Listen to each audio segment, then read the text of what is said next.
You know what's funny? Last week, someone told me they were keeping it simple with their finances.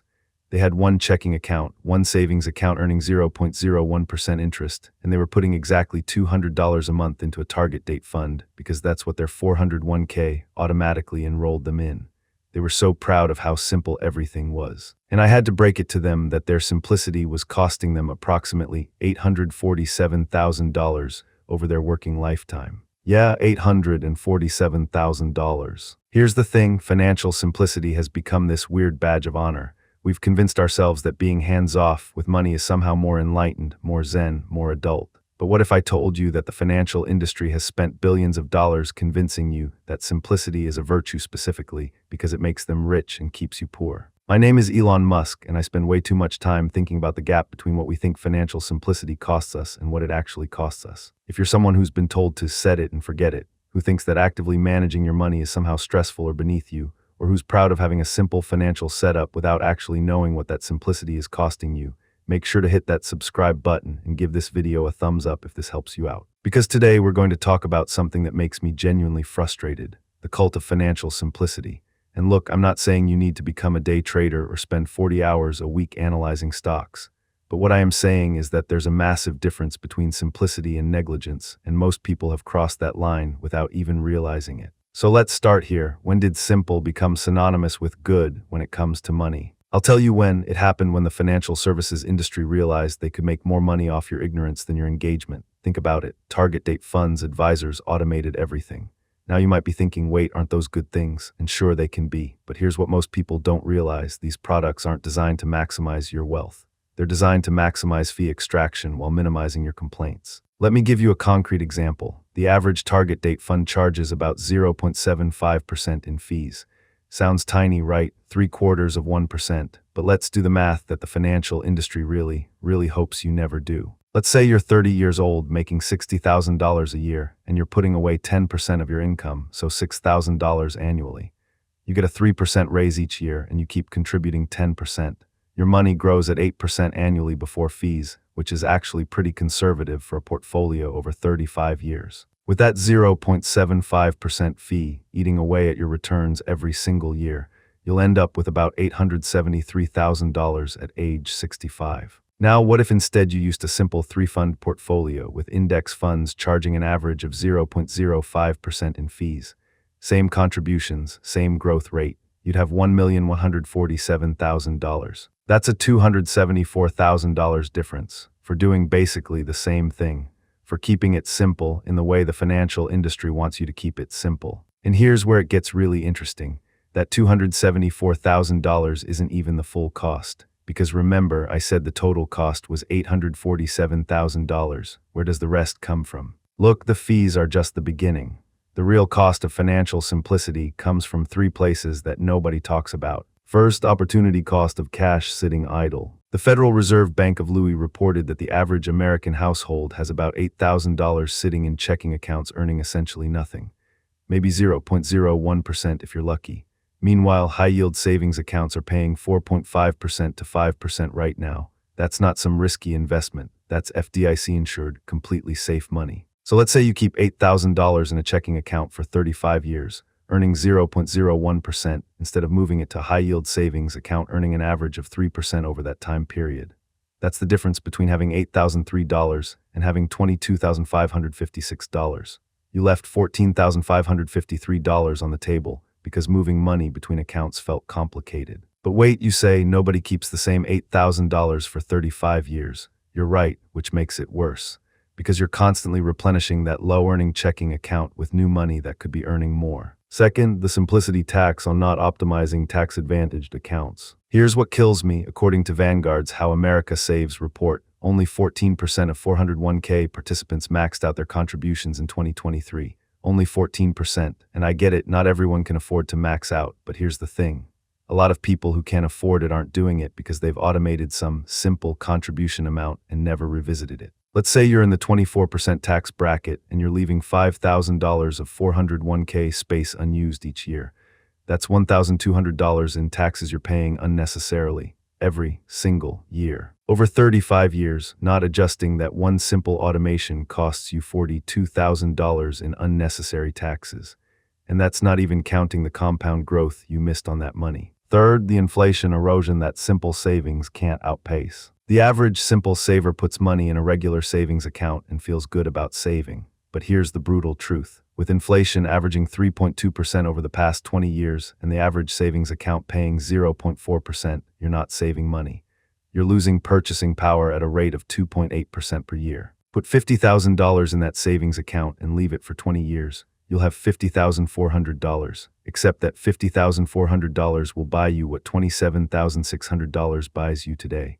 You literally lost $22,400 in purchasing power by saving it. Now you might be thinking, okay, but isn't there value in simplicity? Isn't stress reduction worth something? And yes, absolutely, but here's what most people don't understand. The stress isn't coming from complexity. The stress is coming from uncertainty and lack of control. There's actually a fascinating study from the Journal of Consumer Research that found people feel more anxious about automated finances they don't understand than they do about slightly more complex finances they actively manage. Because when you automate everything and disengage, you're not reducing stress, you're just delaying it. That anxiety shows up later as this vague dread about whether you'll have enough money to retire. Look, I've talked to thousands of people about money, and the ones who sleep best at night aren't the ones with the simplest setups. They're the ones who understand their setups. There's a huge difference. Let me tell you about Sarah. Sarah came to me proud that she had her finances. She had one investment account, fully automated, that she checked once a year. She felt very zen about it. Then she hit 60 and finally looked closely at her statements. She discovered her simple target date fund had automatically shifted to 60% bonds when she turned 55, right before a 5-year bull market in stocks. She missed out on about $180,000 in gains because she was too simple to notice the automatic rebalancing that happened behind the scenes. She wasn't stressed by complexity. She was devastated by simplicity. Here's the thing that makes me genuinely angry. The financial industry has done an incredible job convincing people that managing money is either terrifyingly complex or boringly simple, with no middle ground. They want you to believe it's either become a finance D or hand everything to us and don't think about it. And both of those options benefit them, not you. The D route makes you feel inadequate and dependent on expensive advisors. The simple route makes you complacent and lets them extract fees forever. But there's a third option nobody's talking about. Financial competence, not expertise, competence. You don't need to understand options pricing theory. You need to understand the difference between a 0.75% fee and a 0.05% fee. You don't need to pick individual stocks. You need to know how to compare two index funds. You don't need to day trade. You need to spend 2 hours once a year reviewing your financial picture. Let me be really clear about this. 2 hours per year, that's it. That's the difference between simple and competent. And over a lifetime, those 2 hours per year are worth about $300,000 per hour. Okay, so let me bring this all together with the real math. Remember that $847,000 I mentioned at the beginning. Here's where it comes from. Starting at age 30 with $10,000 saved and contributing $6,000 per year with 3% annual increases. The simple path. Target date fund with 0.75% fees. $8,000 sitting and checking at 0.01%. Not maximizing 401k match, leaving $1,000 matched dollars on table annually. Regular savings account for emergency fund at 0.4%. Never rebalancing or adjusting strategy.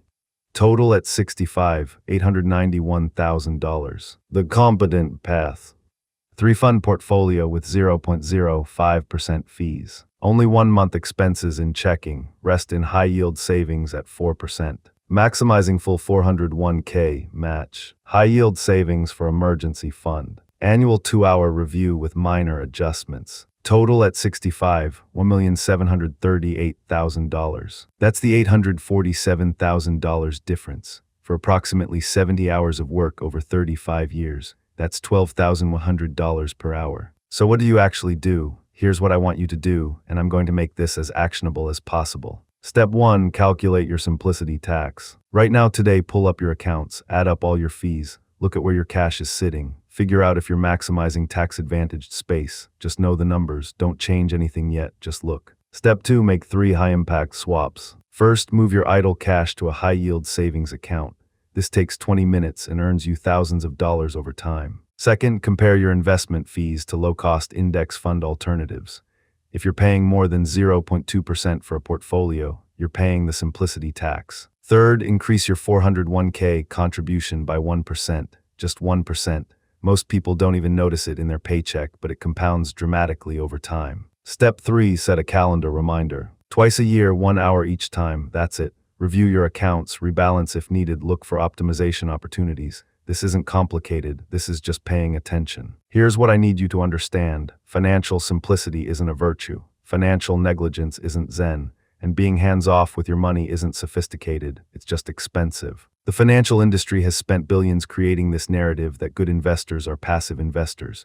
And you know what? For them, passive investors are good. They're profitable. They don't ask questions. They don't shop around. They just keep paying fees and accepting mediocre returns. But you're not here to make your bank rich. You're here to build wealth for yourself and your family. Look, I get it. We're all busy. We're all overwhelmed. The last thing you want is another thing to think about. But here's the reality. You're already thinking about money. You're already worried about whether you'll have enough. You're already stressed about retirement. The question isn't whether you'll spend mental energy on money. The question is whether you'll spend it productively or just letting it eat at you in the background. 2 hours twice a year, 4 hours annually to save hundreds of thousands of dollars over your lifetime. That's not complexity, that's just basic competence. So here's my challenge to you. This week, just this week, I want you to do one thing, just one.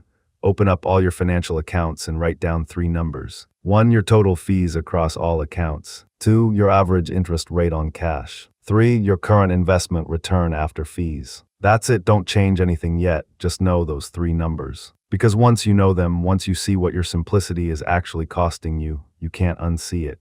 And that awareness is the first step to fixing it. The hidden price of financial simplicity isn't just the money you lose, it's the future you don't get to have, the retirement you can't afford, the choices you don't get to make, the security you thought you were building but weren't. You deserve better than simple, you deserve competent. If this video made you rethink your approach to money, smash that like button and subscribe because we're going to keep breaking down the myths that keep you broke.